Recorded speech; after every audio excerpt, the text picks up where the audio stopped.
اما بعد فاعوذ باللہ من الشیطان الرجیم بسم اللہ الرحمن الرحیم۔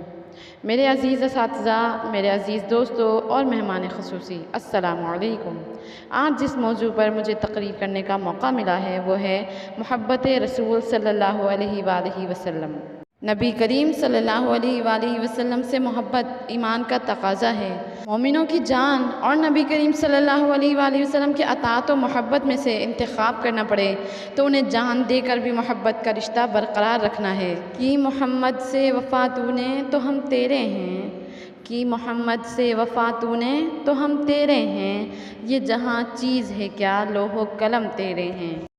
ایک مسلمان کو سب سے زیادہ محبت نبی کریم صلی اللہ علیہ وآلہ وسلم سے ہونی چاہیے، اس کے بغیر اس کا ایمان ہی مکمل نہیں ہو سکتا۔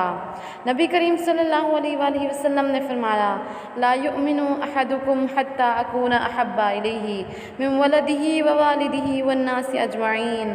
تم میں سے کوئی شخص اس وقت تک کامل مومن نہیں ہو سکتا جب تک میں اس کے نزدیک، اس کی اولاد، اس کے والدین اور تمام لوگوں سے زیادہ محبوب نہ ہو جاؤں۔ ایک دفعہ حضرت عمر رضی اللہ تعالیٰ عنہ نے عرض کیا، یا رسول اللہ، یقیناً آپ مجھے ہر چیز سے زیادہ محبوب ہیں سوائے میری جان کے۔ تو نبی کریم صلی اللہ علیہ وآلہ وسلم نے فرمایا، قسم ہے مجھے اس ذات کی جس کے دستہ قدرت میں میری جان ہے، تو اس وقت تک کامل مومن نہیں ہو سکتا جب تک میں تمہیں تمہاری جان سے بھی زیادہ محبوب نہ ہو جاؤں۔ تو حضرت عمر رضی اللہ تعالیٰ عنہ نے عرض کیا کہ یا رسول اللہ کی قسم، اب آپ مجھے میری جان سے بھی زیادہ محبوب ہیں۔ تو نبی کریم صلی اللہ علیہ وآلہ وسلم نے فرمایا، اے عمر، اب تیرا ایمان مکمل ہوا۔